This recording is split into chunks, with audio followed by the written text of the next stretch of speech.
Welcome to the Outer Realm with Michelle DeRoche and Amelia Pisano. Airing live on the United Public Radio Network, 105.3 FM in New Orleans.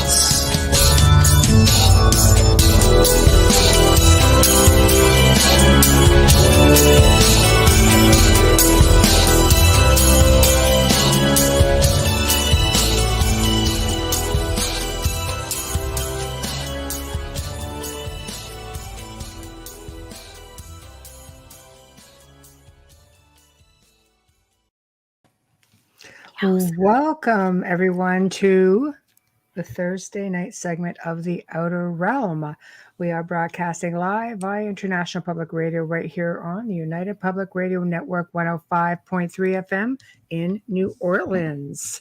So tonight is fully sponsored by the amazing folks over at Folgers Coffee, who have had complete faith in us from day one. And I have a little treat about that too, just saying. Also, big thank you to Dr. Snick, the sonic surgeon, aka Justin Snicker, who is an award-winning composer of Halloween, horror, sci-fi, dark wave electronic music, and his music can be found on Bandcamp, Spotify, iTunes, Amazon, and most streaming platforms. So we thank you for your generous contribution to our show of your voice and your music.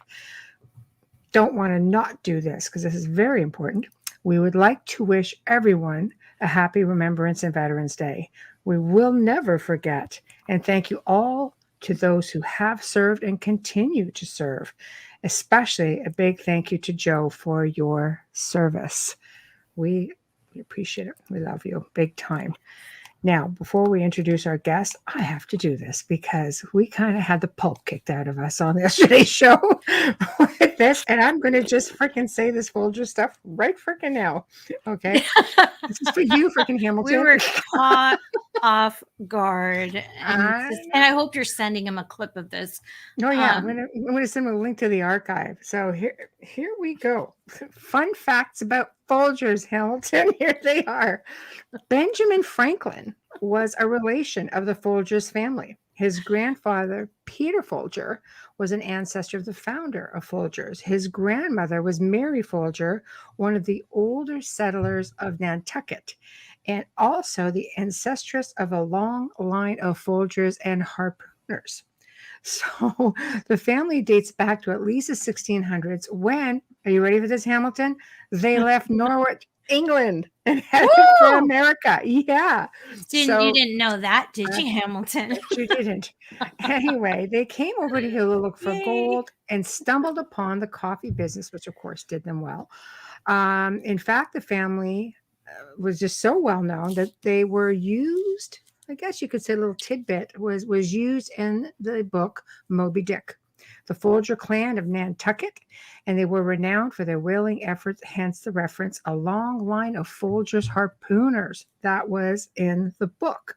Now, Folgers was founded in 1850, and by 1963, Folgers had become America's #1 coffee brand, and is still in the top 5 bestsellers, beating out a certain top chain that many people know and love. I will leave that right there. It joined the J.M. Smucker Company in November of 2008. And of course, for those, I love their jams, but they have Dunkin' Donuts, Pillsbury, all kinds of yummy stuff. But of course, there's also the saddling to the Manson murders that we did comment on yesterday, with 25-year-old Abigail Folger, daughter of Peter, being murdered at the estate of her friend, actress Sharon Tate. Sorry. So there's your Folgers tidbit, Hamilton. With the UK. You put it out there, my love. This is what happens when you challenge her. Exactly. No, we were unaware of the questions, and yeah. So nobody told us it was a freaking test. I don't know the hit. I sell coffee, and I couldn't tell you everything about us. I won't say the brand because they don't sponsor us, but I do sell a brand of coffee beans. Italians use it a lot. That's all I'm going to say. It's not a regular type of coffee, and I don't know everything about it. So yeah, he caught us off guard with that, but he did. Good for him. You know, I don't want my so poppy to hide. My sparkly poppy. Going to finish this up. Oh, sorry. That's okay. I'll be gone. Otherwise, I'll forget all of it. Okay. So tonight, for the very first time, we welcome Ryan Musgrave-Evans to the show. And he's going to be discussing crypto terrestrials. I have to say, I'm completely intrigued because it's all stuff I've thought about. But we're definitely, we're just going to let him go crazy because I have a feeling we're going to learn a lot tonight. I know. So, in order to participate in tonight's show, guys, you have 8 different platforms to do it on. You have, International Public Radio, UFO, Paranormal Radio, YouTube. You have Twitch, UFO, Paranormal Radio. You have Facebook News on the flip side, UFO and United Public Radio, Joe Montaldo on UFO Undercover, The Outer Realm, of course, with Amelia and I, and Canada's Most Haunted / Michelle DeRoche. So you can communicate on any of these platforms and we will see them. So I can see the chat room is already starting to fill up. We've got hello Wayne, Dave Petrella, Amy Lynn, Dolly. God, is this really Dolly, Amy Lynn. Good. Wow, thank you. I like that. That's very cool. So now I think I've got like everything. We're just going to wait for Ryan to chime in. If you want to go over his. Yeah, his bio is very interesting. There's a lot of degrees there. So if you want to learn more, you can go to the Outer Realm Facebook page. And if you're already there watching us, just scroll right in the pinned post and you'll be able to read more about all the degrees. And I'm sure he'll discuss a few of them tonight. But our guest tonight is all the way from Victoria, Australia. He's an author of speculative fiction novels, enjoys and studies comparative linguistics, philosophy, folklore, religious studies, and all research of the paranormal. Our guest tonight is Ryan Musgrave-Evans. So hopefully he'll be here shortly. I have to flip my board. Yeah. It's like, really? I don't have my assistant here today. My furry friend is crushed out underneath me. So no, that's all right.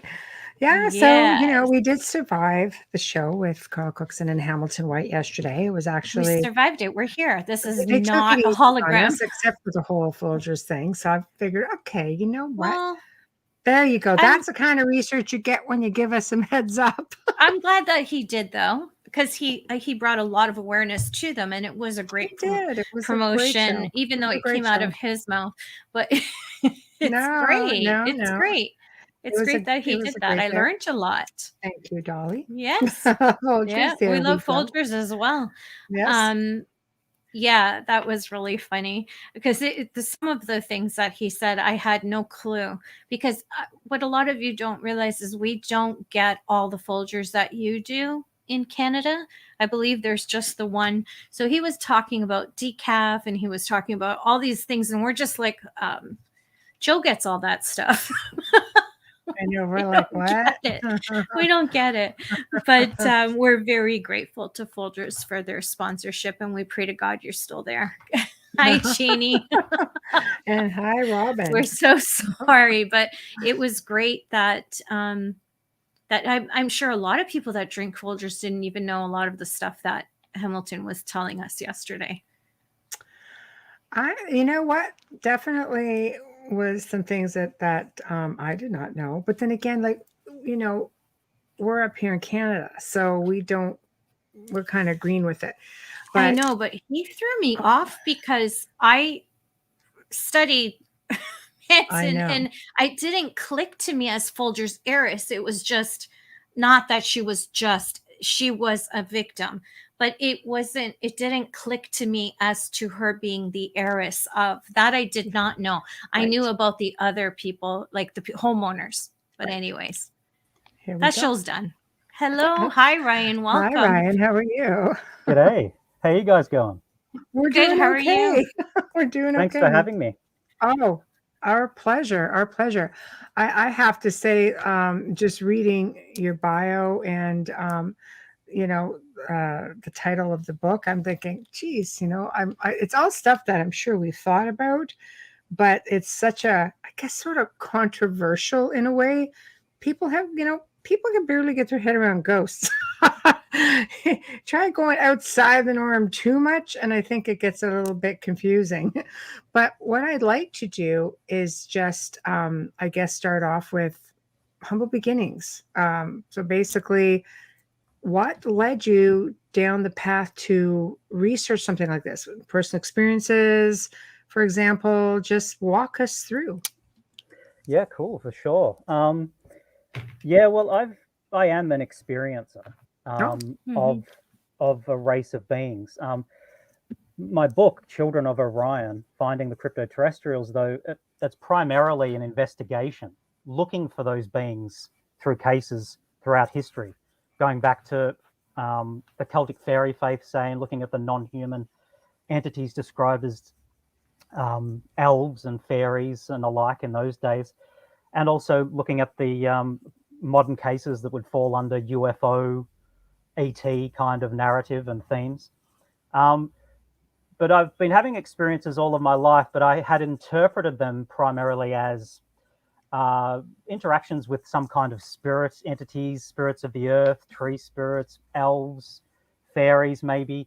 Not necessarily fairies or elves in the sense of little women with wings and Santa's helpers at the North Pole, but well, those they're older usually more ideas of aggressive, fairies. aren't they? Yeah.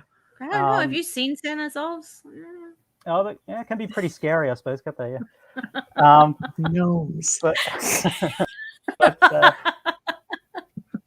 but Sorry. but since just in the past 8 years or so, my own experiences have been really amping up, so that I have been having large scale contact with beings that are more obviously falling under UFO ET kind of rubric. Now, Mhm. I am aware now that this is all a continuum of experience. The beings and the experiences I had in the early days are identical for the most part with the more recent ones. But I've been looking at it through the lenses of kind of like a mythology, folklore kind of lens, whereas nowadays I've been having a little bit more look at ufology and understanding that and coming to terms with it. But yeah, most of the book is an investigation into their presence, and I don't go into my own personal experiences until the third part of the book, towards the end. But my experiences when I was a kid, I'd have experiences like waking up in the middle of the night and not being able to wake up my family, and seeing beings outside, tall, glowing beings leaping into the sky, floating down, dark beings with glowing red eyes and claws that growl, bark, Hmm. galloping on all fours as well, smaller beings galloping around on all fours. Um, a couple of what you'd say were abduction, maybe experiences back then. Um, but nowadays, the experiences are more typically what you would call like alien or ET kinds of experiences.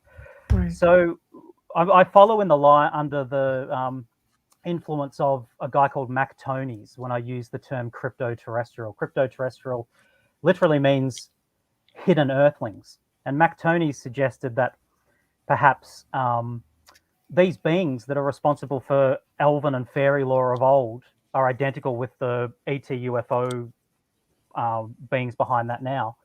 And he decided he'd use that term for them, crypto-terrestrials. He decided that the alien narrative, the extraterrestrial um, um, story that most people use, the extraterrestrial hypothesis, you could say, that most people go to as the standard sort of dogmatic idea, as the explanation behind close encounter events today. He was saying that that doesn't answer why these beings seem to have a genetic affiliation with us. Why is it in ET lore and abduction narrative, the ETs seem to be interested in our DNA, sometimes even copulating with us, interbreeding with us, sometimes the idea of them producing some kind of hybrid race. In fact, quite often the narrative is that there's a hybrid race that they're trying to create.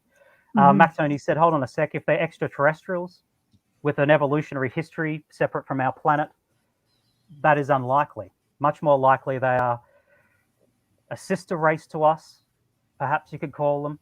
Mhm. And so I've borrowed his term as well for that, because I think that's the most appropriate term for these non-human entities that are the fairies, the elves, but also what we would normally call the ETs. Mm-hmm. Wow.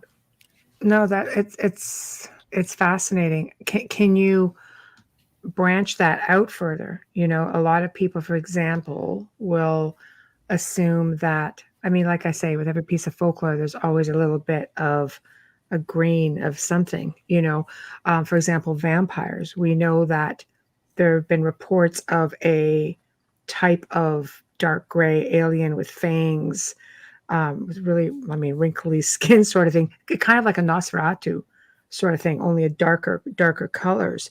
Um, would you be able to affiliate some of that under that category? Yeah, well, in some ways, I'm quite boring because I consider most characters and creatures from mythology and folklore to be um, cultural interpretations of this primary race. There are 4 races, from what I understand, Right. that have given rise to lots of different ideas about non-human entities through the ages.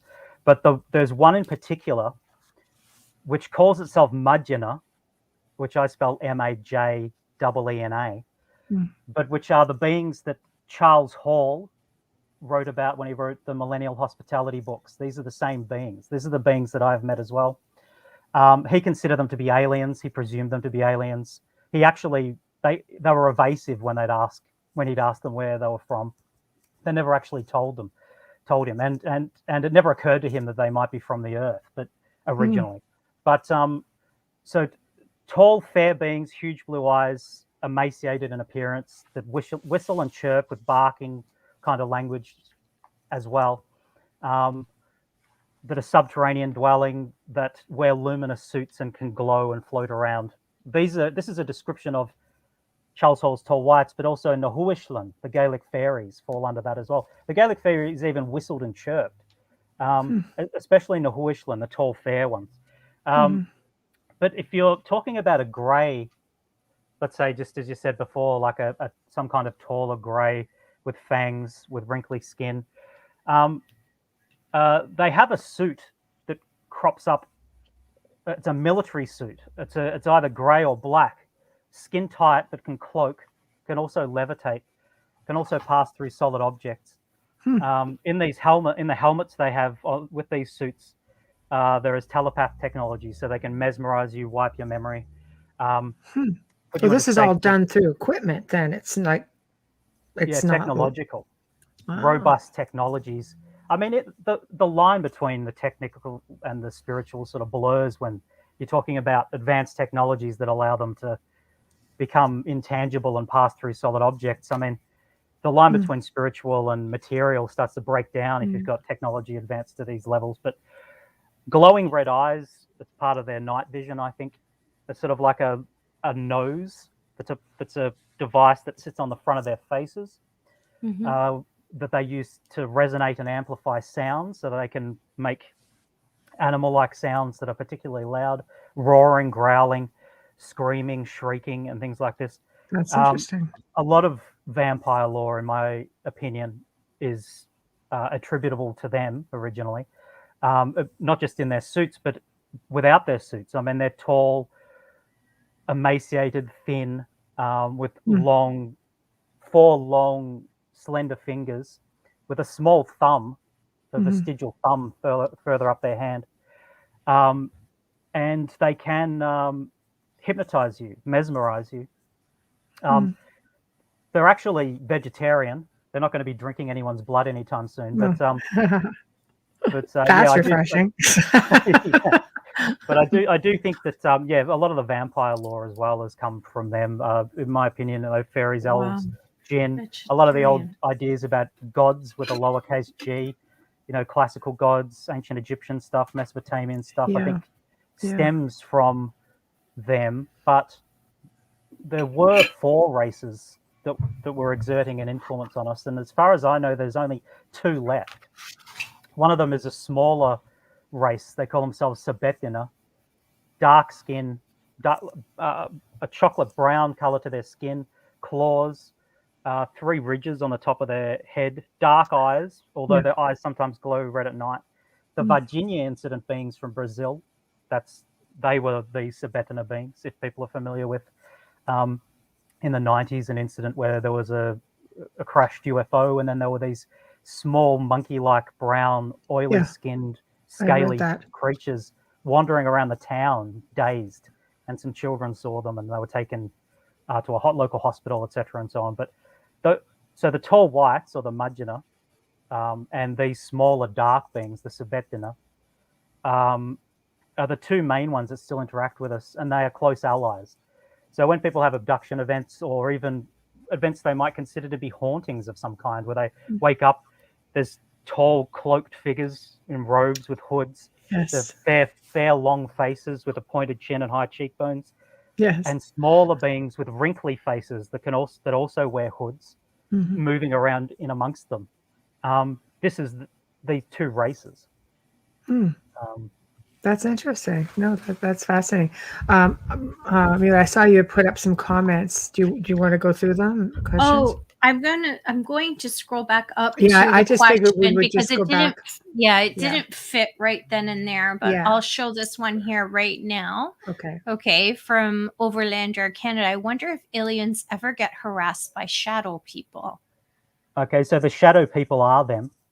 In their boa suits, when they're cloaking, they sometimes cast shadows. So and they have glowing red eyes at night. They have, also have prosthetic claws on their hands as well. So sometimes they look like dog people, and they given rise also to ideas about dogmen and wolfmen a lot of the time. But the shadow people and poltergeist activity is usually attributable to them. So if you think that your house is haunted and you're hearing voices in the night, there's shadow people. You're hearing music, maybe creaking on the stairwell, heavy boots on your roof, voices and all this kind of stuff. You're most likely an experiencer of Mudgina. And it could be for various reasons. They have breeding programs, which is one thing as well, where they interbreed with us sometimes. If you're in their breeding program that is voluntary, they would have asked you at some stage if you want to help them augment their failing genomes, because they're quite sickly in some ways. Their bodies take a long time to heal. They're susceptible to a lot of diseases. They consider us to be healthy, archaic stock of humans. They're related to us. I like that. But we're healthy. Yeah. No. Yeah. Because Considered to archaic them. makes it look so old. During a pandemic, they must be dying off a lot. Oh, right. Yeah. I don't know whether they're susceptible to I that wonder kind of if they're virus or not. sickly. Yeah, I would just wonder, like, we really don't know much sure about about that it, right? Dolly said they do have the same types of DNA with us, with being all living beings express DNA. Yes, but they are close enough related to us to interbreed, as in the case of Peter Curry in Sydney. Crazy. In 1992, he woke up with a tall white woman there. And then also Antonio Villas-Boas in Brazil in 1957. He had a sexual encounter with a Mudgina as well. She wasn't very tall, but tall whites take a long time to grow. She had fine white hair, huge blue eyes, barked and growled. This is tall whites. And they are very closely genetically related to us. They're actually a kind of future human. I don't know if you want to call them a subspecies. If you want to call them Homo orionis or Homo sapiens orionis as a subspecies. But we are healthy, archaic humans to them. And we are kind of like free-range archaic humans to them in that sense, where they try to interbreed with us on occasion. They have maladies and pathologies they can't really cure other than just having a healthy injection of our stock back into them every generation. But they do this against our will for the most part? Or no, well, this particular group, as I was saying, it's voluntary. Now, you might not remember that you volunteered. Now, that's ethically questionable. Did I actually say it? Did you buy me dinner first? That was going to be a question for me, because I'm like, who volunteers? Yeah. Did I get dinner first? Tell me I at least got a drink. I don't know. Did you buy me dinner? That's what I mean. Okay, that's interesting. That's okay. Yes, wow, that might not, if they wipe your memory of having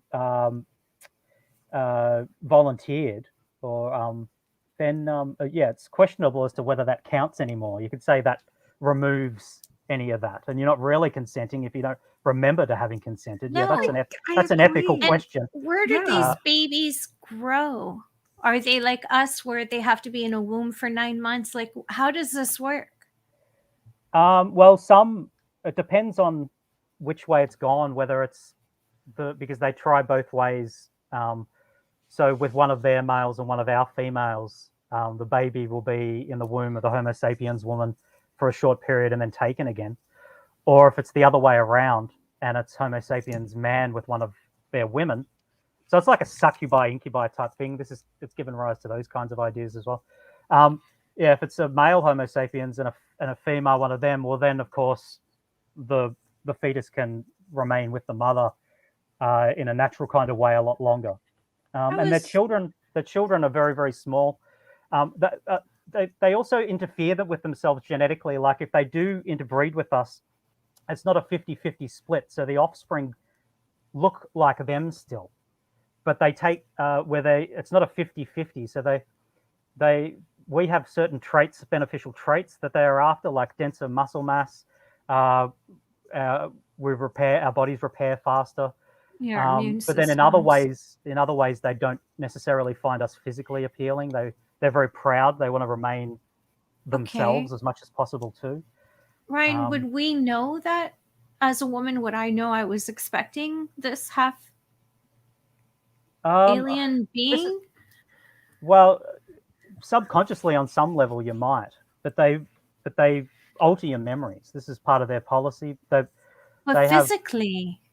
Physically, yeah, you might. I think some women do. Like Kelly Kale, I think did at one stage. She was abducted in Australia, and she was told by a doctor that she'd been pregnant, and she was refusing to believe that. But sometimes some kinds of phantom pregnancies that are sort of just seems to be maybe a woman's body. It's passed off as the woman's body being hysterical, maybe, or not, or responding as though it's pregnant when it isn't really, or something like that, and then it's gone. These kinds of things, I think, are a possibility sometimes. Miscarriages, they can just say, "Oh, it was a miscarriage." Yeah, or miscarriages. Yeah. But sometimes babies at full term just disappear within, wake up one day and they're just gone. Oh, really? That's crazy. Yeah, right. Okay, there have been reports of that. Yeah, women being full on pregnant, and she wakes up, and baby's just gone. Right. Yeah. Okay. Yeah. Wow. That would be shocking. Yeah. Well, so right? I don't know much about. I don't know much about. Yeah. I mean, I think it's more frequent for the female Mudgeonor to come to male Homo sapiens, but they do it both ways. They do it both ways, where they need sort of an injection in both ways of our healthy stock. Can you read that underneath you, Ryan? Yeah, I'm a hybrid mother. Yes, Dolly Saffron, I'm hybrid mother. I have three offspring. I have 3 offspring. Oh, okay. Yeah. Yeah, Dolly's got an amazing story. She's been on the show before with her story. Okay, cool. It's pretty phenomenal. Yeah. Preston has documented a case that's 7 months, and from Canada. So yeah, Right, okay. so Wow. yeah, it's an interesting tale for sure.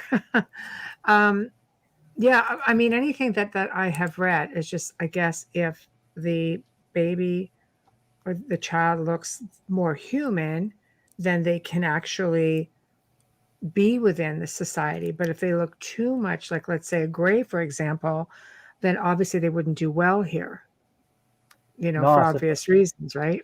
Yeah, that's right. I'd imagine so. But I'm not sure when it comes to the tall whites.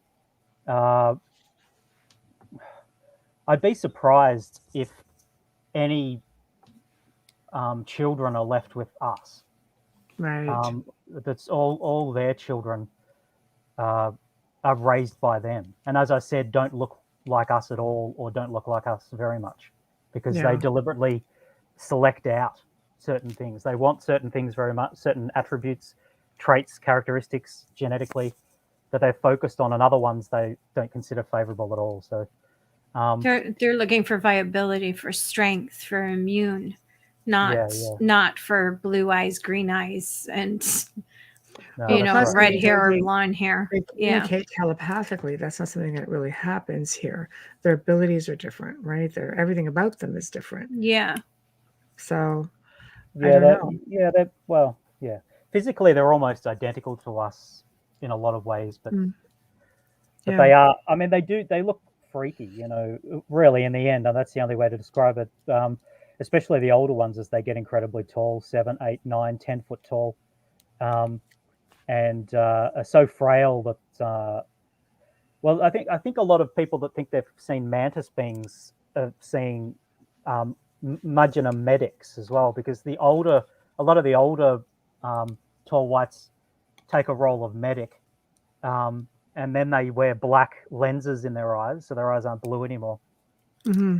Facial mask, cover over their white hair, um, coats on, tight white coats. The older ones have their spines start to suffer. They start to twist. They get like hunchbacks, shoulders pushed forward. Their necks start to come sort of straight out from their chest. As they get older as well, their faces get longer and their chins get really pointed and heavy looking in appearance. This is And all because of the muscle. Sorry just to interrupt as you. they're lengthening, they keep stretching and Oh, stretching. okay. So It actually ends up we're talking taking a about toll on their mantis. organs. Mantis. No, oh, these are tall whites. Oh, tall whites. But Okay. I'm Okay. saying that I think a I'm lot just of trying to keep people. up. Sorry, So, I think a it's lot of okay. people who think they're having contact with mantis beings are Right. seeing elderly tall white medics as well. Right. Mm. Right. But Right. because they have these long fingers, and I had one actually feeling around in my mouth, feeling my teeth at one experience. I had tall mantis appearance, sort of, but really it's an elderly tall white. Um, and yeah, they do the medical investigations and medical procedures and things like that. So Um, why? What, in uh, your opinion, well, why? I mean, because everybody, of course, everybody you ask about aliens, they'll say, "No, I don't want to be probed." Nobody gets that there's a whole other thing with it. Some people believe that they're there potentially to heal you as well. I think they do I mean, heal some there's people. a lot of amazing stories about that. Whereas others think that they're just there to, to cause. Well, obviously, it's just scientific experiment. I mean, we do it to animals all the time. In your opinion, what is there a balance, or why do you think they have to do this besides genetics and Yeah, well, hybridization? I think they keep tabs on our population. They Right. follow particular individuals. Yeah, it's Mhm. comparable to what we would be doing with animals. I think that is a fair comparison. Um, Right. yeah, checking teeth, checking this, that. I mean, like the whole idea of being probed, or Temperature. something like that. Well, or I testing fecal can't I matter. It's really about. Well, I'm presuming it's probably got something to do with testing, flora. Like uh, biotics in your system to test Right. your. Right. yeah. Yeah. Because you can Could tell a lot about a person's health and their diet by a bit of fecal matter. It'll tell you and how healthy their flora is in that Hmm. sense. Tells you a lot about an individual, and that's probably what they're doing in that case, I'd imagine. couldn't they just steal the Yeah. medical files in the hospitals I on the know. How about like just ask what gastro I ate? I'll tell you. floor? Like just steal their files. They're Yep. there testing them every single day. Yeah, but our The medical professionals are incompetent. I Good understand that point. point. I understand that, I but will give you that one. I was trying to lighten things up because this stuff Okay, sorry. literally scares the fecal matter out It's of a me. probing thing, isn't it? It's not good Yeah. with So it. I'm just trying to figure out, like, I get you have to, do certain things, but to find things out and do all kinds of different testing, and probing is such a strong word for a strong thing that they're doing, but could they not maybe, I don't know, anesthetize us when they're doing it so Right. it's not as bad? That's all I'm saying. There's so much fear with it. There has to be a better, whatever we do with animals, we try to be as humane as possible. I expect the same from them, Mm. Yeah, I think. you know. Yeah, I agree. Uh, I'm not sure. I think they don't normally make mistakes. They do sometimes, perhaps. But if people are remembering things like that, and it's a real, actual experience and not a dream or anything like that, as it could be a mistake where they forgot to remove a person's memory or didn't do it properly. The procedure was a bit wrong, or they didn't anesthetize them properly, or whatever. Or maybe sometimes deliberately they allow people to remember certain things. I have no idea why they deliberately allow you to remember that, but they do allow people to remember experiences sometimes. I think if they have an idea of that person maybe releasing information at a later stage, because they're always thinking a few steps ahead. Okay. They have technology that allows them to view potential realities into the future, so that they can Yeah. pilot reality where they want it to go. Okay, yeah. we talk about them as if they send everyone back, but what happens to the oopsies? Like, what happens to the, oh, this one didn't make it, and or shoot, this one's allergic to something and we couldn't, and he died? Then what happens? Nobody ever talks about that. And I'm always been curious, like, one being who has many drug allergies and can die from any one of them, I wonder, wow, if they took me up, would they know about my allergies? Would they be able to stop that? Would they be able to change that? Or would I end up dead and just be listed on a milk carton? Medications, though. You know what I mean? No, but what I'm saying is, how many mistakes are we not being told about? How many missing people stay missing because there's been some oopsies up there and foo-foos up there, and they don't come back? You know. Yeah, I don't know about that. I'd be surprised. Nobody ever talks about that. With their advancement, I'd be surprised if they didn't know everything about you before they even decided to take you. But I suppose accidents could conceivably even happen for them, because they're so sophisticated. Yeah. They can scan you. They'll know if you're allergic to things. Yeah, I'd like to see some evidence on that. How would you see evidence where you are in complete freaking denial that you I've never been abducted? I'm just saying, I would like to hear some people come back. You hear people say, I was probed, or I had this done, or I don't have recollection. I want someone to come back and tell me they killed me by accident, but they sent me back and I'm healthier. I would love to hear that, because you hear so many stories of healing. So why wouldn't they be able to, like, cure me of all my drug allergies, or they probably could cure my daughter of her kidney disease? You got to take this up with them when you're on the ship. Unless Enzo Ferrari painted it himself, I am not getting on that thing.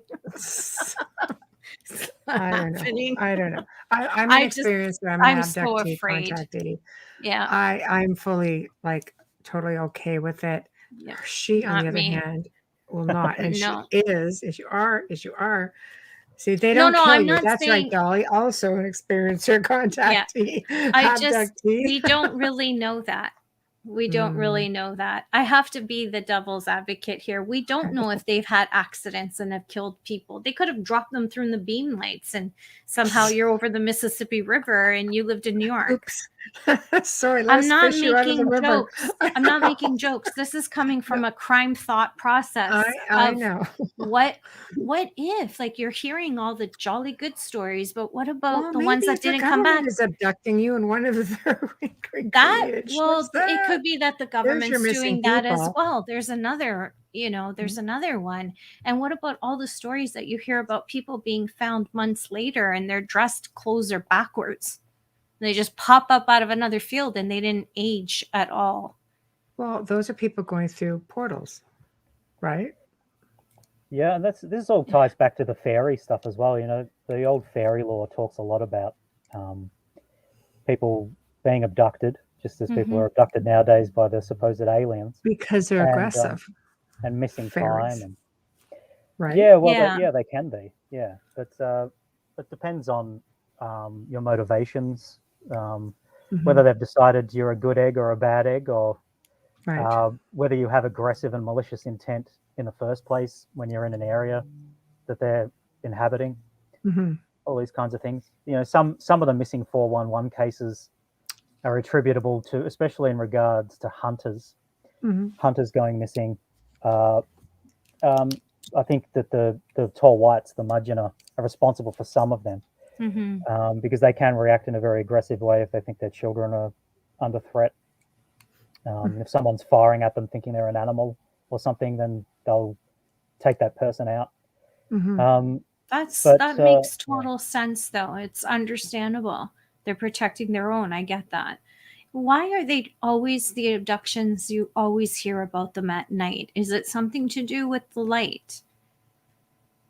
I think most people are out of action at that time, aren't they? I suppose it's just easier to be covert in general. Mm-hmm. Most people are sleeping, and it's dark, so it's very difficult to see what's going on. Especially, and some people do go missing during the day, or say that they have experiences during the day as well, especially if they're out in the wilderness, where this kind of thing is not probably going to be seen by other people anyway. That makes more sense. Kind of like Bigfoot, right? You're out in the middle of nowhere. Or because Mothman. or Mothman, it's often at night. I don't see Mothman. You don't hear about them during the day. Would he be something that you would consider a CT? Yeah, well, in my opinion, Mothman is simply their military suit. These things that I call boa suits. This is on audio at the moment, isn't it? So if I hold up a picture, no, we're video and audio. Yeah, on the front. Yeah, they can see it. Yeah, very clear. Yeah. So that's the front cover of my book. And that's Mark Randall, the artist, did that for me. It's a wonderful image. He based it on some drawings I'd done of stuff I've seen. But when they're cloaking, or when they're levitating, actually, they sort of blur out a bit. It can sort of look like they've got wings. Their eyes glow red at night, as I said, and they can cloak and things like that as well. But this is a advanced military suit, really, that their soldiers wear.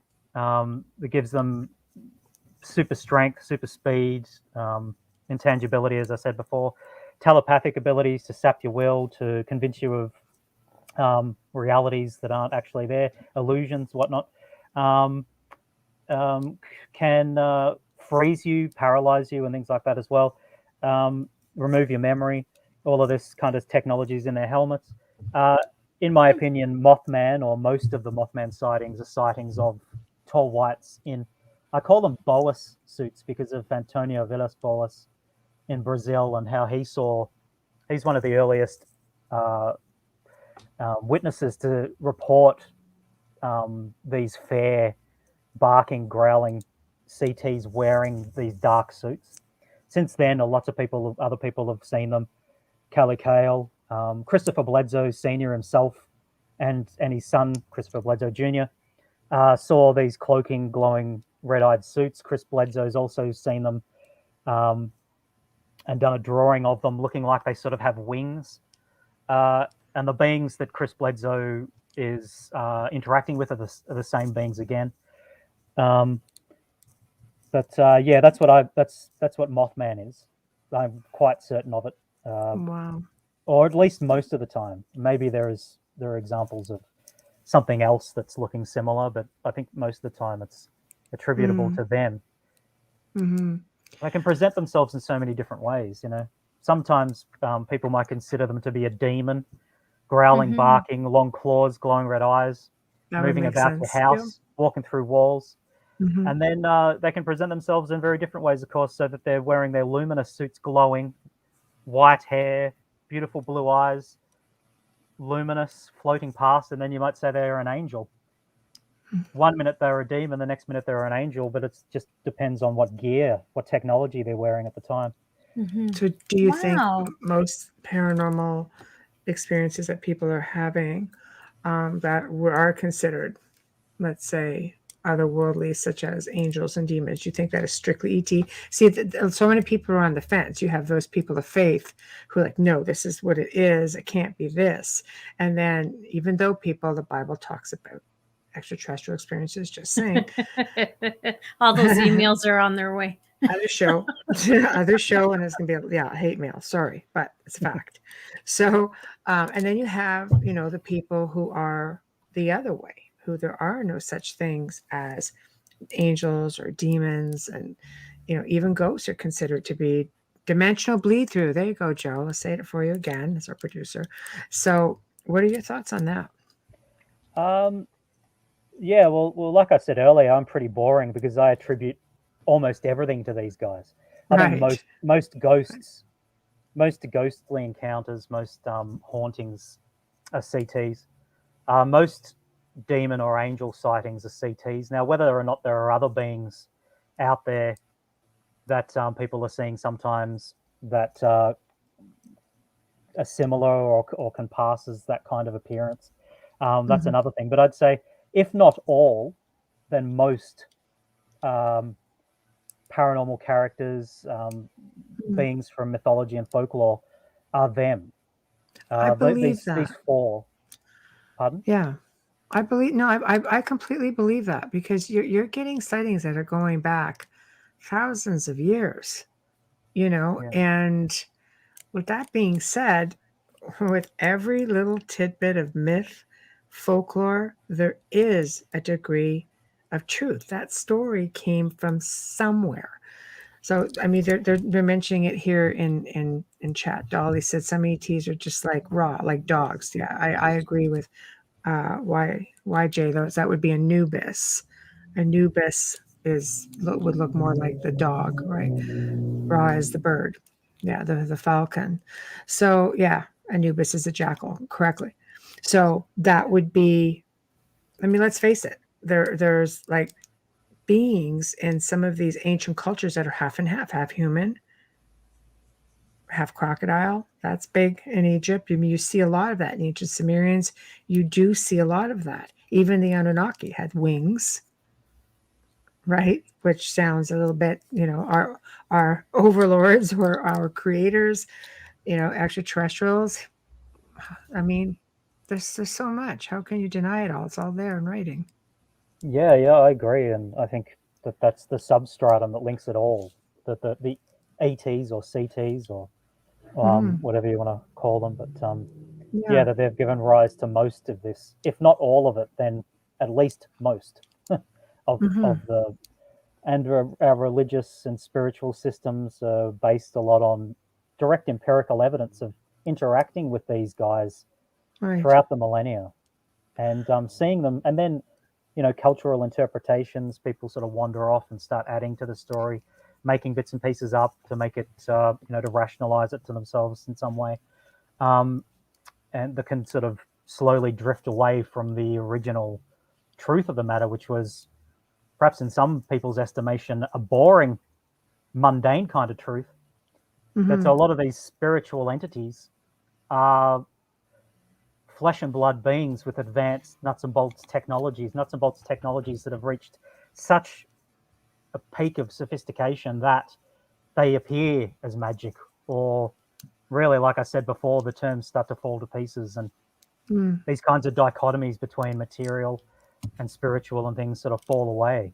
Because if you can walk through walls and phase yourself out, phase your atomic structure out so that it can pass through other objects, if you can levitate, if you can travel through portals, Yeah, I mean, that sounds very spiritual, doesn't it? I mean, it but does. if they're basing it, if the seat of this power is residing in what was principally a material um, technology, it's open to how you want to define your terms. I suppose is what I'm saying. It all sort of falls away in the end, and all becomes one. I suppose.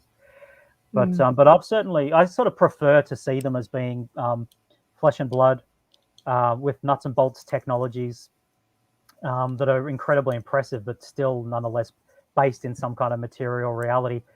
Because when you look at it that way, they're easier to find. You don't cloud your mind over with if you start to get too metaphysical or esoteric, you start to say things to yourself like, maybe they change and it depends on what we think of them as to what they really like. And maybe once you work it out, they change themselves. And it's what I've tried to do is see them as being things in themselves that are separate and distinct to anything we believe about them. Mm-hmm. Once you start to see them like that, then you can find them, because then they're just other people. It's a similar. I use sometimes this analogy, which is maybe not a very positive analogy because it's not very kind to the CTs themselves. But it's kind of like, let's say, FBI profilers seeking a serial killer. You, first of all, have to have a very material, practical state of mind to be able to seek them, look for the evidence, look for patterns, look for behavioral traits. If you, at any stage, start to wonder whether maybe it's not one guy, or every time, or it keeps changing, if you have some kind of more sort of like a woo-woo interpretation of serial killers and hunting them and catching them, you'll never catch them. FBI profilers can't afford to think like that. They have to bring it down to the concrete and then seek a person and look for them and find them. And so in my book, that's what I've tried to do, where I'm seeking these beings that I already know, but I'm trying to demonstrate to other people that if you build a crypto-terrestrial profile, just as a detective would build a profile of characteristics and traits, appearance, behavior, technology, habitation, language, and seek them through cases, you can find them. And each case will serve to inform the list or the profile more and more. You can then use the profile to find more cases that'll reinform it again until the CT profile ends up being really extensive and gives you a very clear picture of these beings, who they are, what they are, their histories, why they're here, their relationship to us, which is rooted in a kind of physical reality. They're here, and you can touch them. You know, Well, they're like they're not Bigfoot. ghosts. Would you consider Bigfoot? So yeah, because some people have been able to touch them. You know, there's all kinds of experiences with that. Did you do that? Did you do that? No, it must be you. Wow, that's so.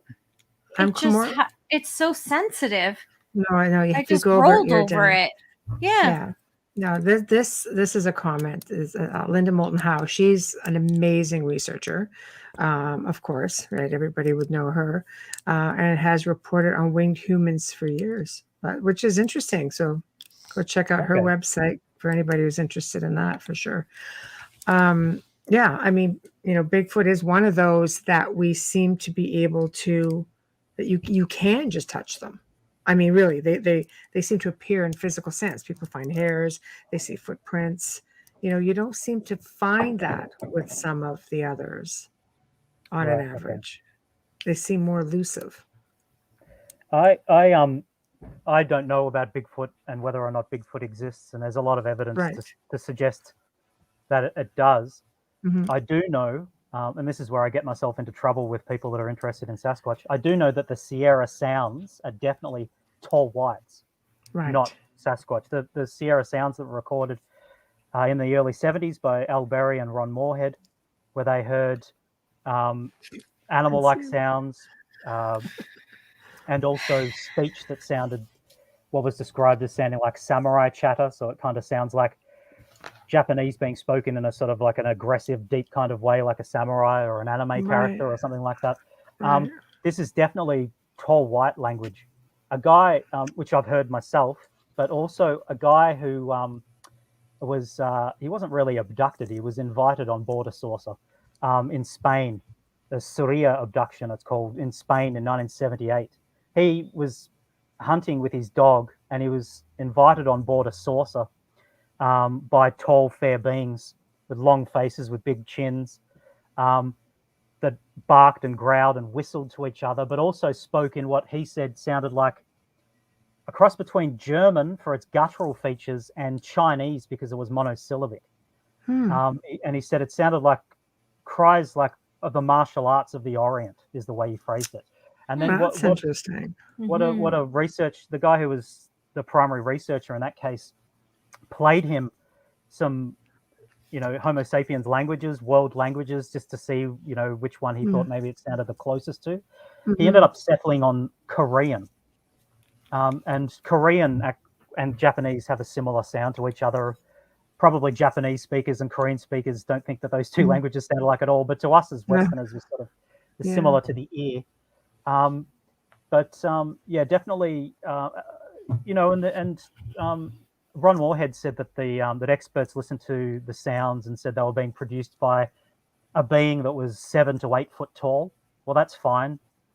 Tall whites can get to 10 foot tall. When I talked to Ron Moorhead about this, I said to him, dude, I think this is tall whites. This sounds very much to me like the tall marginal or tall whites. And he said, well, he doesn't know what was doing it in the end because they couldn't see them. They could only hear them. In the morning, they were there on numerous occasions, but he said that they'd find big footprints. So he said whatever was making it had big feet, but other than that, he has no idea what made the sounds. So he said, well, you never know. He's not sure. But he did say to me as well that he experienced, and he's on record saying this, he experienced high-level technology as well, something that you wouldn't normally attribute to Bigfoot. No. Humming sounds coming from inside the earth, and orbs and UFOs. What looked like, he described it as the blade of a lightsaber without a handle, like just a rod of light floating across the ground. Yeah. And now a humming sound is frequently reported for underground, I call them habitations, but facilities or dwellings of tall whites. You get this at Skinwalker Ranch, which Skinwalker Ranch is definitely on top of a tall white habitation as well. You get these kinds of things heard in a few different Australian cases. I heard it in the haunted forest of Romania. Oh, the whole time in the background, it was like a loud. I called it more droning, but it could be a humming, like a constant. And then we found out it was under a no-fly zone after that. So there was all kinds of UFO sightings and everything. So it makes me wonder now if the theory that there's a base in the mountain might like that town in the U.S. where they all think they're going nuts because that's all they can hear. Is that humming sound? Really? I have to get the name for you because it slipped my mind what it was called. Maybe Zachman can get that one. That town in the States, the city where there is such at least a Ling even did a whole series on this on her show, and people would just hear this humming, and it's constant. It never goes away, and it drove some of them crazy. Used to it though, living there but not visiting. Well, I spent several hours in the forest. After a while, it's like it's there, but it's you just sort of get used to it. You become so accustomed to it. But it's also known as Romania's Bermuda Triangle. People have gone missing there. And a couple have times, one specific little girl 5 years later reappeared. All not right. So there's obviously something to it. Is it a portal making that noise, or is it? That's what they don't know. This place here, not everyone hears it. Not the whole town. Just certain people hear it. We all heard it. Yeah. At this place. Just certain people hear it, and it's been going on for years. I wish I could remember. I have to look that up because there was a whole movie on it and so many documentaries. It was crazy. So Skinwalker Ranch, then, I mean, obviously there's a mix of everything there. What do you think that they're dealing with? With the Mudgeon again, tall whites, how the family now. Yeah, I know that it sounds like there's a lot of different kind of paranormal activity going on there, and people might say, "What are cryptids?" Like giant wolves and huge canids with bushy tails and small dinosaur-like creatures and Bigfoot and things like that have to do with the people I'm talking about, the crypto-terrestrials. There seems to be these kinds of beings seem to crop up near habitations of crypto-terrestrials. I'm fairly certain it is for the purposes of intimidation. And a lot of these creatures, well, they're not alive. like the wolf that was shot by the rancher in the Gorman case, in the Skinwalker Ranch case. Yeah. He shot it with a high-powered rifle, and bits of flesh were blown out the back, and it had no pain response. And then when they actually picked the piece of flesh up later, it was decaying.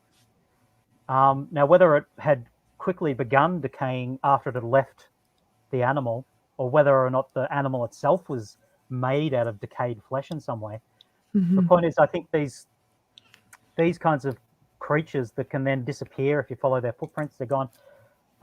They're being used as a kind of a weapon of intimidation. And with the Gorman family, they were not welcome there. There was a psychological warfare being waged against them because they were not considered to be appropriate. They had dogs, they had guns. These are bad points to begin with if you're going to be living near a tall white habitation. Right. Now, there was large dark craft, smaller craft that the Gorman family called RVs, like recreational vehicles, Right. that could levitate and float over hedges, that were piloted by very tall men with huge feet that left giant footprints in tight, dark clothing. Now, Charles Hall, in his Millennial Hospitality books, Charles Hall was a weather observer in the United States Air Force, stationed at Nellis in the 60s. He had interaction with the tall whites, and they flew what he called RV craft.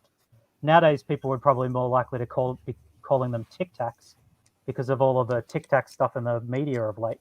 Yeah. But now, poltergeist activity, playing tricks, taking your frying pan off the kitchen counter and putting it in the freezer, stealing things from you, not being allowed to dig, which was another aspect at Skinwalker Ranch. Yeah. The previous owners made it very clear to the new owners, if you dig on this property, you have to inform us.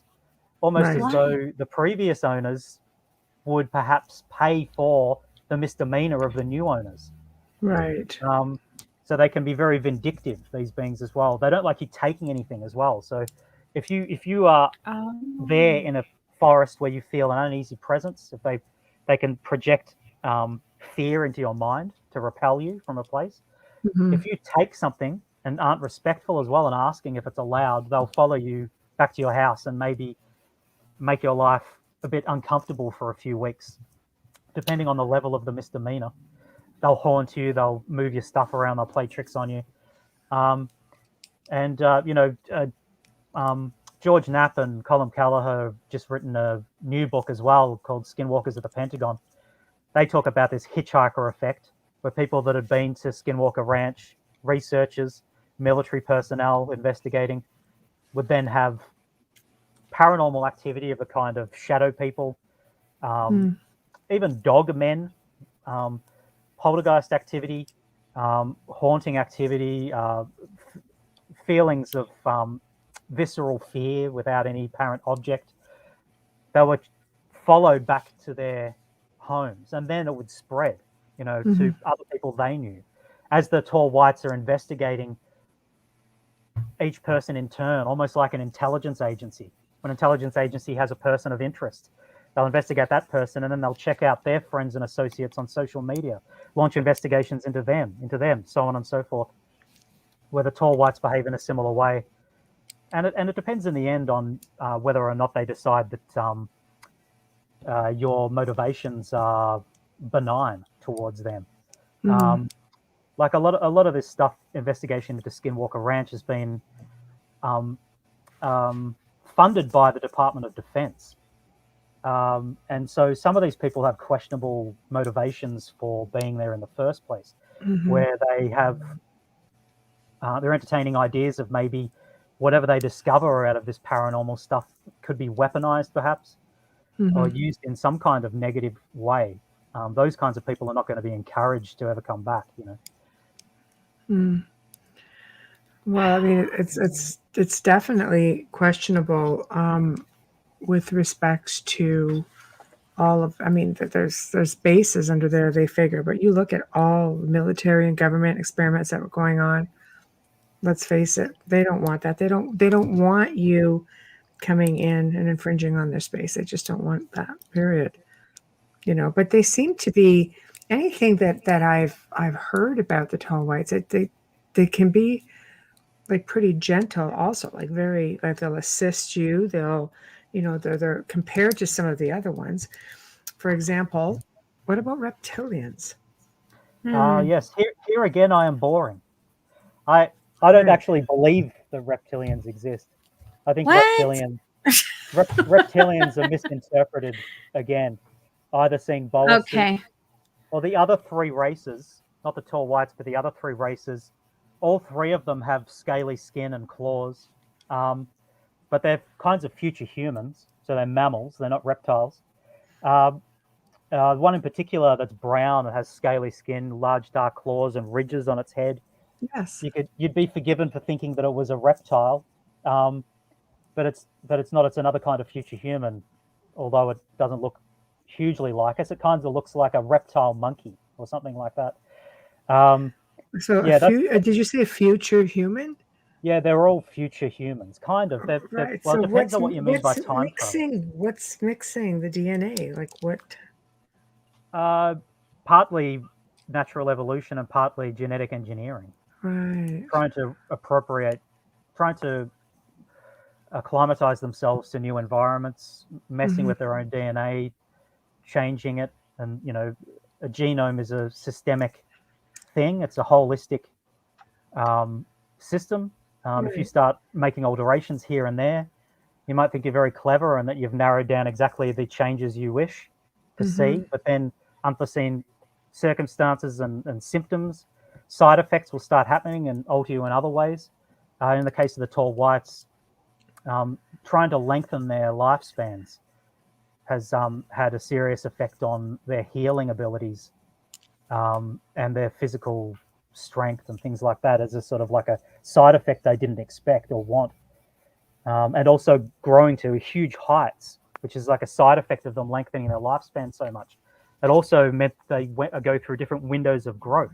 Like Right. their genome has become confused and started doing all kinds of things they didn't foresee. So again, I get myself into a lot of trouble. I basically, pretty much in the world of paranormal research, I offend everyone in some way. Yeah. Because No, everybody should be entitled to I their think own opinion. Yeah. you have to be, your own opinion, and you have to be open-minded to other people's research and what they have to say. But We're learning paranormal, so much. yeah, paranormal is something completely unexplainable. You can't really say for Exactly. sure, no, this is how it is. No, it's not. Yeah, You but don't know that. you could I have know. I've 20 been doing it for people 20 years. you could have 20 people witnessing the same accident and have 20 different accounts of it. It's Perceptions, the yeah. same thing with this. Everybody's experience is different, and you don't know how. When people are in a traumatic situation, and I would believe that an abduction could be just a tad traumatizing at first, they may react and relate to it differently and see it differently and remember it differently than someone else. So it's fair. I'm so open-minded. I want to learn as much as I can from everyone that I can that we have on. I never say, oh, hell to the no. Actually, when we were talking about the humming and everything, do you know that they actually now have a map of the United States with all the locations where that humming is being heard? Oh, wow. They never That'd be used to. interesting. You need to Google humming in the US and it'll come up. The image will come up from one side to the other, and mostly the East Coast, Oh, okay. where it's unexplained. Yeah, cool. Yeah, I will. I'll do Yeah, that after and this. England For sure. as well. England as well just reported Ipswich. I'm like, wow, look at this, how much we're learning tonight. My God. Oh, okay. You Very cool. opened a door for me that I just want to jump through and learn more about. She's still being denial, but at least she's willing to I was learn. never abducted. They would have sent me back, believe me. They keep doing it. Yeah, They would have back shipped me and back. forth, They're like, back she and has too forth. many shoes. We can't do this. It's the allergies. She's high maintenance, the nails, the hair. Take her For back. sure, it is. Curious to speak with you, Ryan. Michelle has my contact. There you go. There we Okay, no go. worries. Yeah. Anyone right. who wants to get in touch with me, by the way, if you go, I've got a YouTube channel, okay, which is just my name, Ryan Musgrave-Evans. If you go to the About section and it says, business inquiries, and you just prove you're not a robot, there's my email. And anyone who wants to have a chat to me and has something, their own experiences, or they've got something they want to ask, they just want to say g'day. Yeah, very welcome. Okay, put that So out my there. email's right there. I was until recently on Facebook, but I pulled the pin. Yeah, you and a lot of people.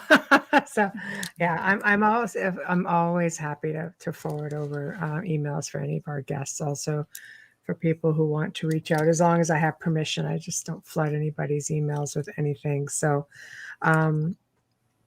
so let's just these little what me people would think are reptilians, but you're like, ooh, not reptilian. These little aggressive guys with the ridges.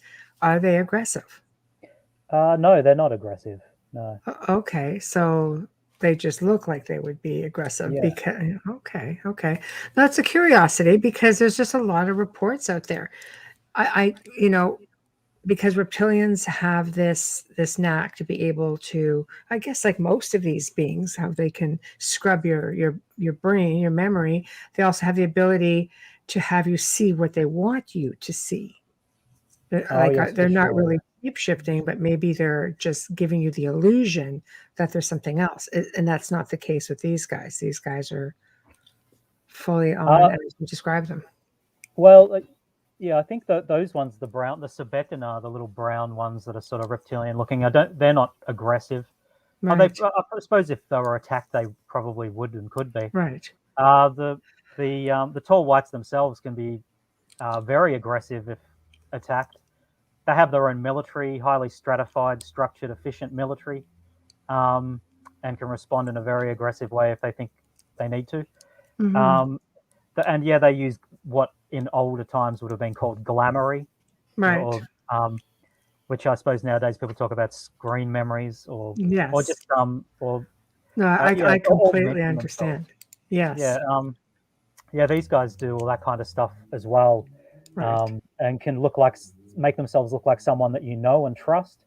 So to facilitate a positive interaction with you, so it doesn't freak you out, or sometimes even appear as someone that you've known that's passed away, that you trusted. So you might think that you're having a conversation with, good old Auntie Jan that you really liked when you were a kid that passed away 20 years ago, but you're talking to one of them, and have taken on that form so that you're not as freaked out. So, and that also explains some ghost sightings as well. Where It would, the person yeah. that you once knew, Demonic, mimicking, things of that nature, throwing voices, mimicking sounds, voices, appearance. Yeah, It seems to fit the bill. very accomplished at mimicking people's voices as well. That's right. Yeah, talking on the phone to you and sounding like someone you know, or calling out to you. And like you were saying before, Michelle, they can be kind. Well, as well, the tall whites. Well, yeah, sometimes they guide people out of tricky situations lost in forests and things by calling out to them and sending them towards roadways or whatever, pretending to look or sound like someone they know, and you follow them and then they're gone and that person wasn't really there and it was really one of them. In particular with children, I think they take pity on our children that are lost in the forest as well. Yeah, because there are many reports, children being found completely safe and where they should have frozen to death, and yet they haven't. They're just, that's right. Days later, they're safe, they're sound, they're dry, they're happy, they're healthy. Mm-hmm. Yeah. So, for sure. Yeah. We're doing a station ID. Go ahead. I thought it's a perfect time. We have just a step. There's a few comments that I would love to bring up from chat as well right after this. You are listening to The Outer Realm with Michelle DeRoche and myself, Amelia Pisano. Tonight's special guest, all the way from Australia, Ryan Musgrave-Evans is here tonight with us, and we are talking everything paranormal, including we've touched a little bit on cryptids. We're calling them cryptid terrestrials. Cryptoterrestrials. Thank you. And not enough coffee. Just saying.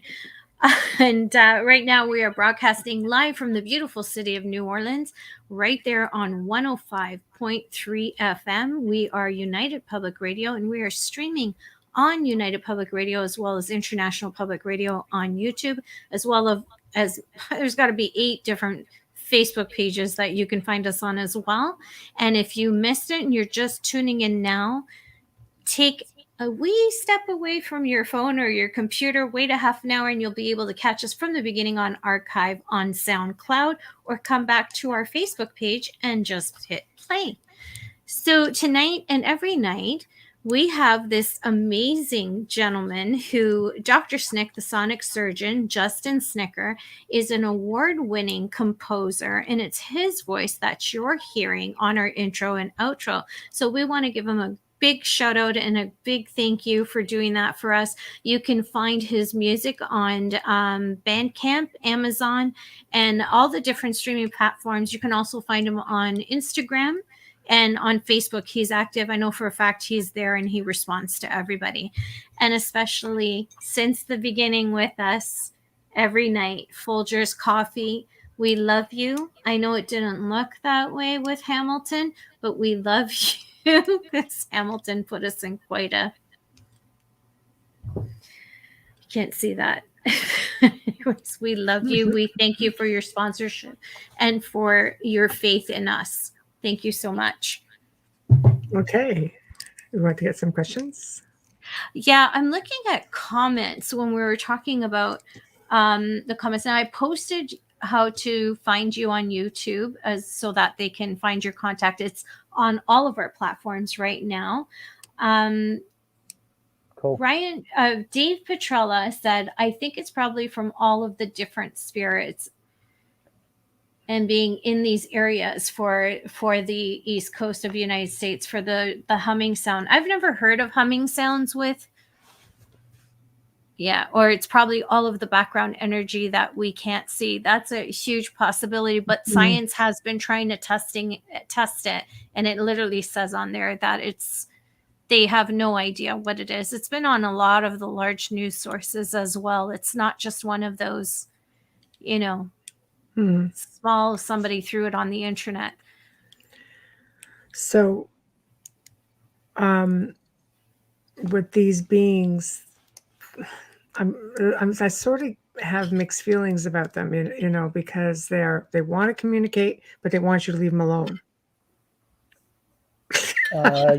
Yeah, I think they have mixed feelings as well. Right. Yeah. Well, I can't blame them. Feminine, because that's very much a feminine behavior. Just saying. Yeah. It's like I think in some ways it suits them very well to be covert and to pull the wool over our eyes and to not really have to deal with us that much. They don't necessarily approve of us in a lot of different ways. One thing that they don't like is that all of the people, all of the children in particular, the way Homo sapiens see to treat their children, in the sense that there's all of this incredible poverty and children starving, and they see all this kind of stuff, and to them that's unthinkable. They judge our race by these failings and failures. They don't really have that high opinion of us as a race in general. That's sort of like, I think maybe that, there are individuals they consider to be okay and other individuals they consider to definitely not be, et cetera, and so on. But if you're sort of just if they're looking at our race, Homo sapiens in general, and going to be essentialist about it and say, are these good eggs or bad eggs, at large, they're not very impressed by us. I wonder how they really feel about our politicians. Probably not much, I'd imagine. But yeah. So I sort of think, but they're moving towards disclosure, I think, of a revelation of some kind. They're interacting more and more with paranormal researchers around the world, paranormal hotspots, people going there, checking them out, having interactions, fairly high-level interactions with them. Quite often thinking they're interacting with ghosts or demons or whatever, but actually interacting with these guys, from what I can tell, because it matches like the CT profile that I've made. But I would have thought, they should just. It's sort of like, in my opinion, they've got it made. They're living the dream. They've got all this advanced technology. They're here. They don't have to interact with other people. That sounds beautiful. It does. That sounds like the kind of life I want. Right. but But but were I'm a they bit of here a hermit. first though? Like, who has the rights? You know what I mean? Like, were they here first? That would mean they're Well, obviously residing. they are us. So They are they're us. a future version of us that's come back to an ancient Earth. So Uh, time travel, basically. yeah, time travel, yeah, in a kind of way, but more interdimensional in a sense. I don't. It depends on what you mean by time travel. So where Quite a bit, yeah. they've Yeah. located a parallel timeline that, for all intents and purposes, is identical to the way theirs was around 50,000 years before, and they've Wow. gone back to an Earth with archaic versions of themselves, but it's not in their own past, strictly Right. speaking, and they're not strictly speaking from our future. They're Right. from the future of an alternative timeline that was identical to ours. So it gets quite complicated, but they really are. They're genomically they're almost identical to us, but consider themselves to be inferior in a lot of ways. Genetically breaking down. They're smarter than us. They learn a lot faster. I mean, physically they can move a lot faster than we can, although they're physically weaker than we are. Maybe because they're lighter. Yeah, they're much lighter build, Yeah. and they can clock up to huge speeds, especially if they're wearing gravity-defying suits like the dark boa suits or these other Right. illuminating suits. They can gallop on all fours. Their arms are longer relative to their bodies than ours are. Comes more naturally to them than it does to us to move about on all fours as well. They can hit huge speeds. And the guys famously in the Fayetteville incident with the Christopher Bledsoe, the kids were chasing their truck, galloping after the truck on all fours. That's very typical for behavior for these CTs, the tall whites. Wow. Wow. There have been photos posted online where it looks like some sort of a being, and it looked like if they stood up, they could be a tall white. But when they're on all fours, it looks like the back goes down a little bit. Like it's just sort of like, yeah, it's crazy, but really long limbs. But you could see when they look out at you, it looks like they could have the sort of features that you describe, and making mention of, being us in the future, or just sort of traveling. I was experimenting with a piece of equipment one night a few years ago, and some voice came through, and it was all very, very quiet otherwise. And I'm like, who are you? Sort of came out of nowhere, and it went, "We are you. You are us." And I thought it was the most interesting statement I think I'd ever gotten. That was just very, very random. I said, "So you're me as in future." Then they just said again, "We are you. You are us." And that was all. Yeah. That was all that came out of that. It's like, You think they're here to save us from ourselves? Well, yeah. Well, they are, but I mean, you could look at it as being kind of selfish because they don't want us to destroy the biosphere. We're currently, we're pretty thick. We've got all this advanced technology and sophistication, but we don't really have the maturity to be dealing with it. We make a lot of mistakes. We're destroying the environment. And this is their home too again now. So we're destroying their environment. Well, there's only a certain amount of that they're going to tolerate. So they've been trying to allow us to do our own thing. But I think the honeymoon's over, so to speak. They're going to take charge again if they have to. Because, and I mean, the average person might not even know that it had happened. But what you'd start to see is a dramatic abandonment of fossil fuels and things like that. Suddenly an intense interest even by people that maybe didn't see the world in that way before, political groups, big business that didn't see the world in that way and wanted to maintain fossil fuel industries, etc., and so on, suddenly having a change of heart and everyone being on the same page and moving towards sustainable, renewable energy systems. And that would be the indicator that they are probably behind the curtain, starting to exert a real influence and force on the people that run the world. Because in the end, there's no saying no to them.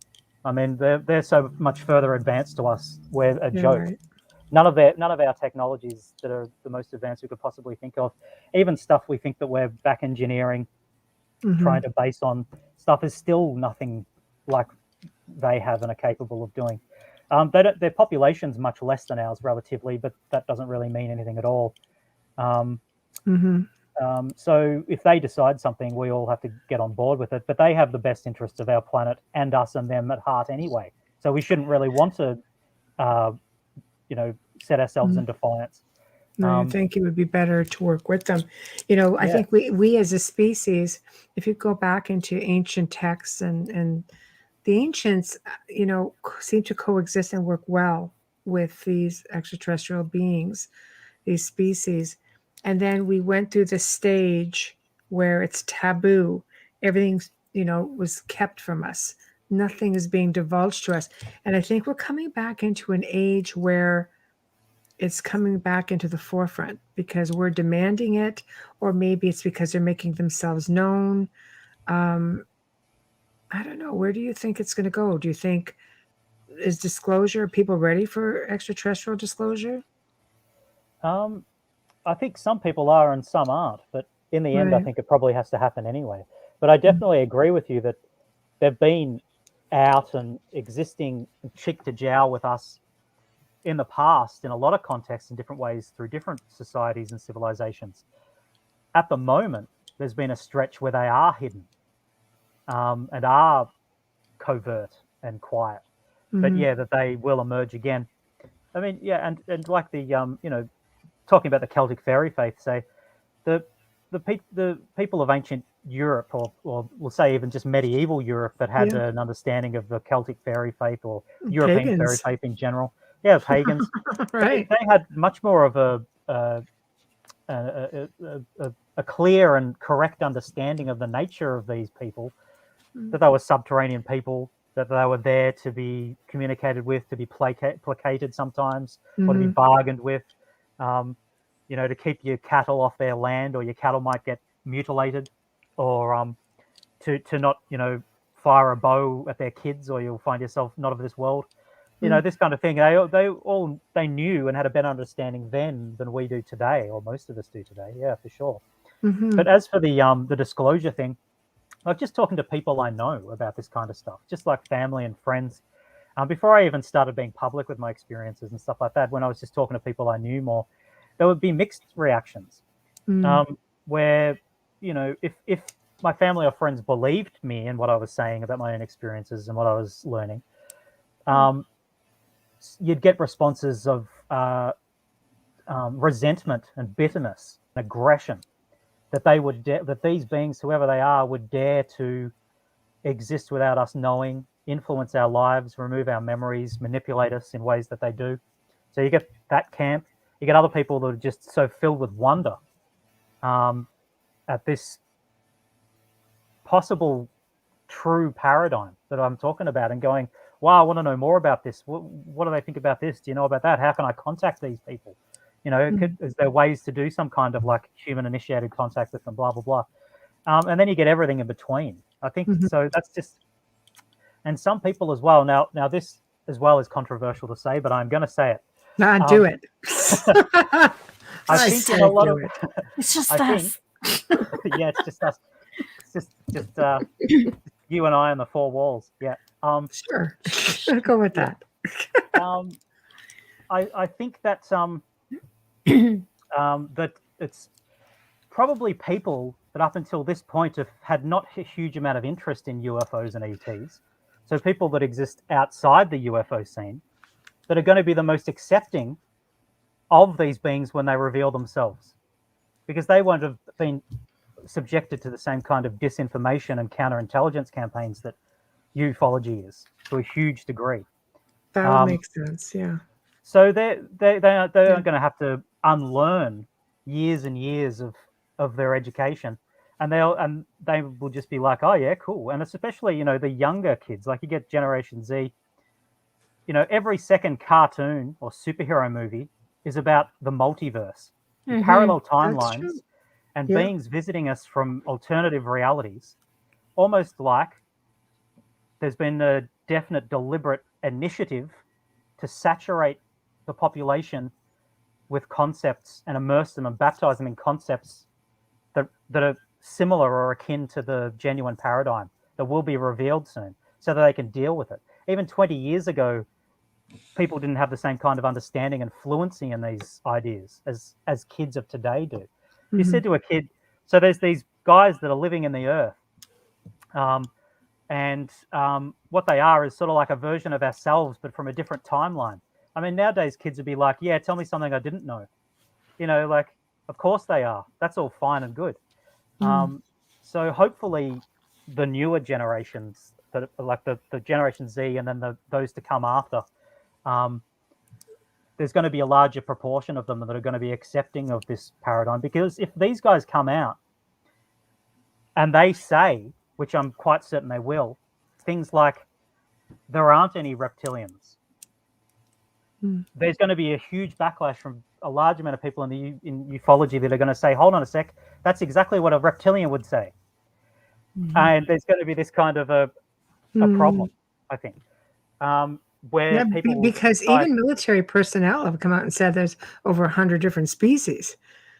So you're going to be kind of undoing, you know what I mean? When you have 4 that show up, they're going to be like, yeah, well, where's the rest? That's disinformation. Counterintelligence is rife online. There are only ever 4. Well, that's anyway. We'll see. I suppose we'll find out if I'm right or not. It's a curiosity. Yeah. No, for sure. But, yeah. I don't know. I think, you know, you have these ancient cultures that would use their oral history and they would talk about this sort of stuff. You know, the Hopi out in the Red Mountains area, not far from Skinwalker Ranch, we're talking about the ant people, subterranean, you know, oral history prepared their people for this sort of thing. There was no fear of it. They knew something was coming and is coming, and there were prophecies made, and you know, they were given visuals because it's on the rocks, you know, that was just all put there. And somewhere along the lines, I mean, you look at all the ancient cultures throughout the world have something. There's some kind of depiction. There's some kind of out of place artifact. There are just things that don't belong. Then you have the people who we become so conditioned to saying, no, this isn't a thing. You're being brainwashed. This is all you should believe. I don't know. Do you think that most people can break away from that? Because let's just say this planet went to hell in a handbag, and the only people that could come down and get you out of it are these 4, let's say, races, as you say. Would you get on the ship? If it's, you know, you see everything going, would you get on the ship? I'd get on the ship, but how many people would say, no, we're going to take our chances here? Because we don't know where we're going, yet they're already here. Yeah, that's right. Yeah, it depends on what kind of background, belief system they come from, I suppose. If they've been told that, you know, non-human entities are most likely going to be evil in some way, yeah, okay. Then they're not going to be very trusting. Whereas if they're from some kind of culture where they're more accepting of the idea that there's other beings out there that aren't necessarily evil, then, you know, they've already been primed to be more accepting of them. I think people are generally I think it's a good thing as well. Some people might see it as a bad thing.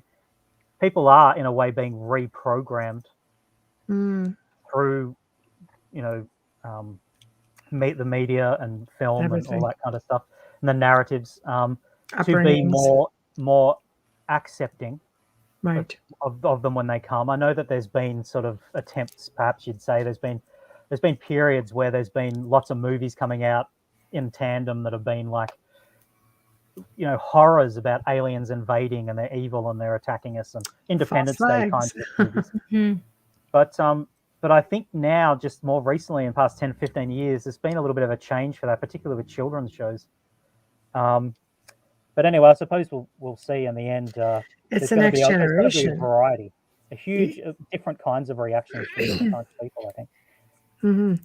Yeah, I think when you go back, you know, I've done a lot of research, and you're looking at people. I'll go back to pagans and even pre-pagans, you know, where there were races of elves, and other beings much like them who were wise, and they would give information. They would be looked at as the healers and the teachers. And then you had, as this went on and they started being phased out, because you had religion that came in and sort of pushed them aside and started saying to people, no, you can't trust these people. They're different. You can't trust these people. They became conditioned, pretty early on, and then you just saw less and less of them. Did they go underground? Did they go home? Did they, because like I say, if this planet ever went to hell in a handbag, and they're already here, I think we're already in trouble. Nobody's getting out alive, So Hopefully it all comes good. Hopefully we work out the clean technologies and we slowly set everything back to the way it was a while back. Because I think it's in the interest of us and these guys as well that we return the Earth to a state sort of pre-industrial, I agree. and perhaps even earlier. I mean, like in the way of the biosphere and the ecosystems and whatnot. I mean, like pre that kind of pollution. Began with the industrial era and then sped right up into the modern age. To set the clock back a bit. Otherwise, we're all in trouble. Them and us. A big undertaking. Yeah, it's a big job, I suppose. Yeah, that would be. We all better get on the same boat, I suppose. Be all doing it together. Isn't it a ways off though? Some research say like we're not even talking about our lifetime or our next 10 generations before this happens. Disclosure or not the disclosure, sorry, that everything's going to go down really bad and we're going to need their assistance. We're going to need to leave with them, and they're saying nothing's going to happen for a long time. I'm just saying some have said this. Okay. I personally think that that's probably a bit of BS, but yeah, I think we're right on the precipice of something bad happening unless we all stop what we're doing and sort of change our way of seeing the world.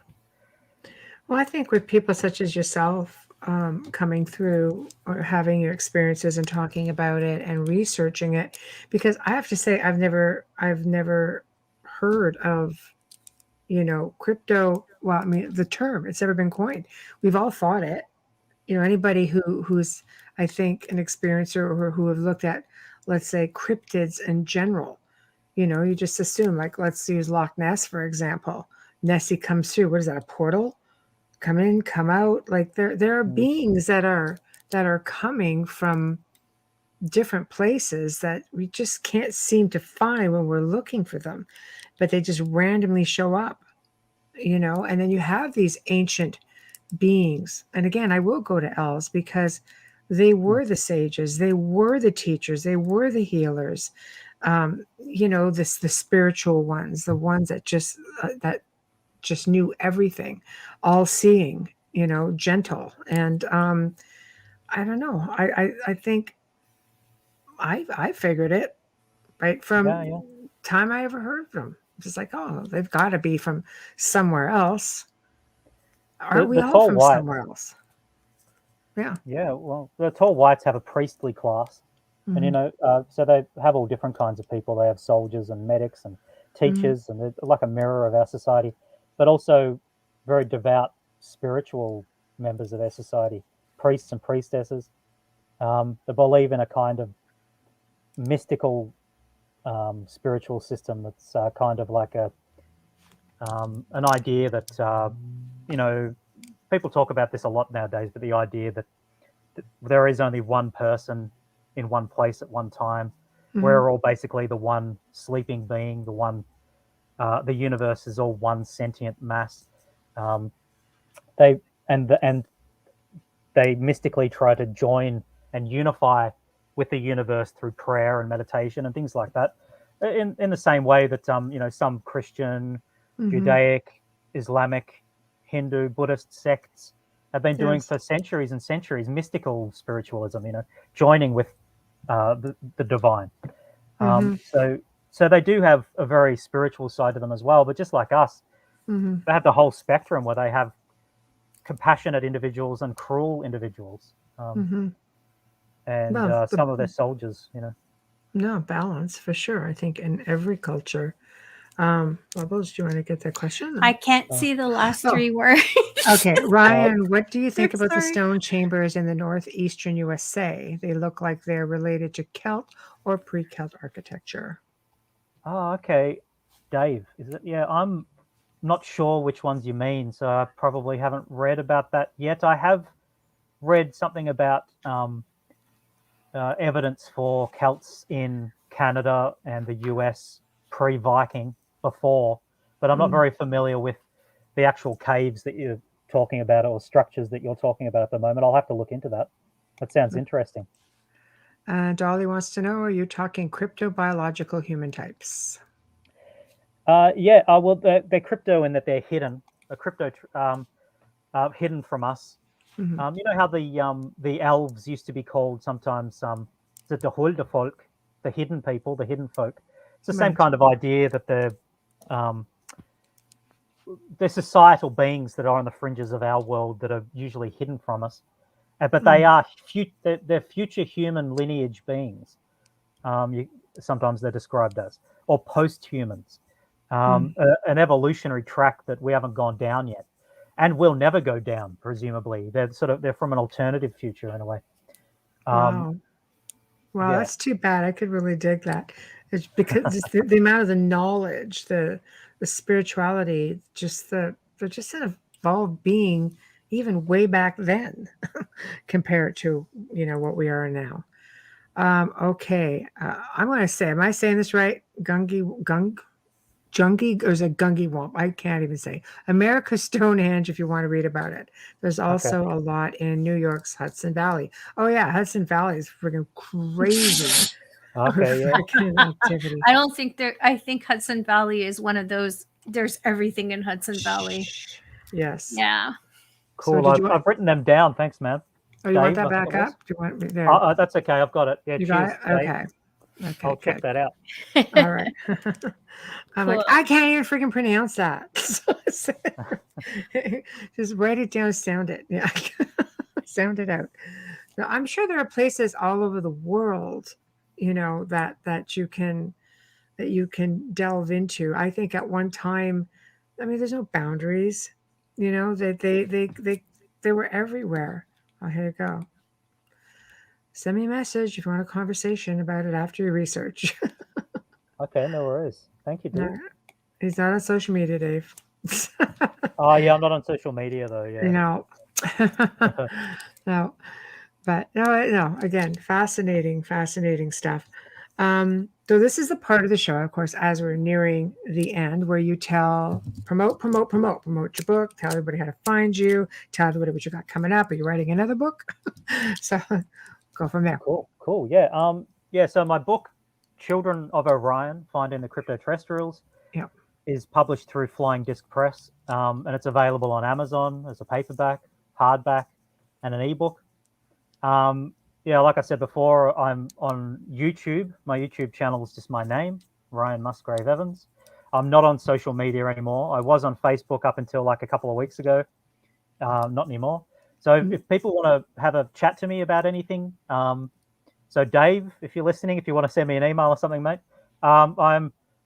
you go into the About section on YouTube and go down to Business Inquiries, click on that, prove you're not a robot. There's my email. And I'd love to hear from people if they have had their own experiences or if they've got questions for me or anything like that. And I am currently writing another one. There's a lot of stuff I left out of this first one. That's, I've got, it's going to be a fair bit to do. It's going to be a larger book than this, I think. Oh, you'll have to come back. 2. It might end up being 2 books. We'll see. But so that's in the pipeline at the moment, but I'm not sure when that would be out by. Because even if I finish it early next year, my publisher his dance card might be filled for the rest of the year in regards to books. So it might not be till 2023, or I'm not sure, but it's all on the go anyway. I'll So, put in a word yeah. for you. Because I'm really looking forward to seeing what you're going to come up with next, and would love to have you back on to discuss, when you've got your book out and all the other little tidbits that you're going to put in there. It's been fascinating, really fascinating. Honestly, like I said, I have not heard this terminology, but it just seems to make so much sense. So to me, it's like really anxious to hear what you're going to come out with next.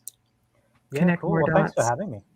Oh, Thanks our so much for the pleasure. invite. Thank you for coming on. Thanks for being with us. Exactly. Yeah. So thank you. I will be in touch. And I'm not sure if you're familiar with StreamYard, but the only way you can get out is if you click the red X where it says leave studio. I have people who sit there afterwards and go, how do I get out of here? So now I try to let them go.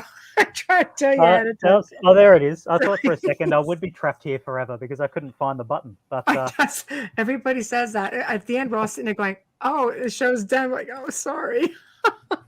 no So, worries. Yeah. that is Okay, that. thanks so much. So, thank you. Have a good night or a good Thank you. day. Sorry. Yes. Yeah, it's 3 p.m. here. Yeah, Oh, it's nice. good You're night. the whole day 11 ahead of you. p.m. here. Yeah. Yeah. Good All night. right. Thank Thanks, you. Ryan. Bye. So we have come to the end of another fantastic segment here on the Outer Realm. Holy cow, that was educational. So thank you, everyone, for tuning in. Thanks to everybody who was in chat tonight. You guys are awesome. Thank you to Ryan Musgrave-Evans, our producer, Joe Montaldo, because I know he's behind the scenes listening. Huge thank you to Folgers Coffee. And, of course, another huge thank you to Dr. Snick, a.k.a. Justin Snicker.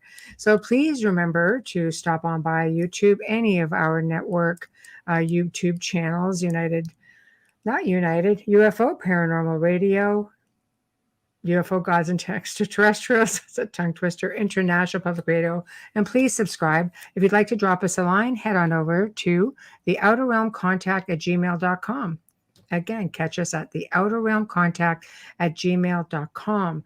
Next week, Wednesday, we welcome Dr. Irina Scott to the show. She's going to be discussing, let me see if I get this right, the Pascagoula abduction incident and her new book, Beyond Pascagoula, The Rest of the Amazing Story. This is a really big abduction case. I'm sure anybody who's interested in UFOs will completely know about it. It was fairly famous for its time. So you don't want to miss that. And it's going to be UFO week, I'm thinking. Thursday night welcomes back Tom Conwell, who will be picking up where he left off on his segment with us back on July 29th with his Furthering UFO Research. So until then, we bid you a good night. Have a good weekend. But don't forget to come and see Joe and I on the Gray Zone Uncensored this coming Saturday, 6 to 8 p.m. Eastern, 5 to 7 p.m. Central. I promise you, as always, it's going to be an amazing segment because I've just done a boatload of research on something really awesome. So just saying, you don't want to miss that. So thank you, everybody. Good night.